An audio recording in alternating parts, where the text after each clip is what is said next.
नमस्कार.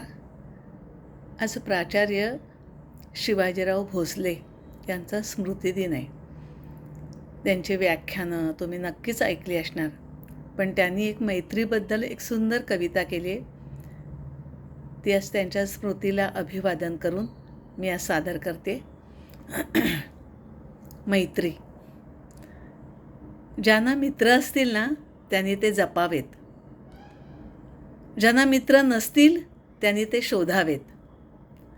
मित्राशिवाय जगण्याची वेळ शत्रूवर सुद्धा येऊ नये. आपल्या तोडीचाच किंवा त्यापेक्षा थोडा वरचढ सेन्स ऑफ ह्युमर असणारं फ्रेंड सर्कल असणं यासारखं दुसरं भाग्य नाही. आणि आपण मारलेला एखादा पंच समोरच्याला समजावून सांगायची वेळ येणं यासारखं दुर्भाग्य नाही. वयाच्या बंधनाला अमान्य करून वाह्यातपणा चालू ठेवला की बुद्धी ताजीतवानी राहते आणि मेंदू अखंड क्रिएटिव्ह राहतो.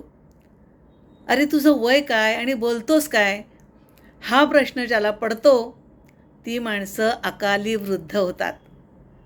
येता जाता केलेला फालतूपणा हा आपले हॅपी हॉर्मोन्स अबाधित ठेवतात. एखादी गोष्ट सिरियसली न घेता अतिशयोक्ती वगैरे करून त्याची पार वाट लावणं ज्याला जमतं ना तेच खरे मित्र. एकमेकावर कडी करून मिश्किलपणाची, बालिशपणाची किंवा टार्गटपणाची, एवढंच काय थोडी फाजीलपणाची हद्द गाठणं हेच खरं जीवन आहे. एक दोस्त ने क्या खूब लिखा है कि मरने के बाद मुझे जल्दी ना जला देना, मेरे दोस्तों को देर आने की आदत है. मुझे जलाने से पहले मेरा दिल निकाल लेना, कहीं दोस्त ना जल जाए जो दिल में बैठे हैं.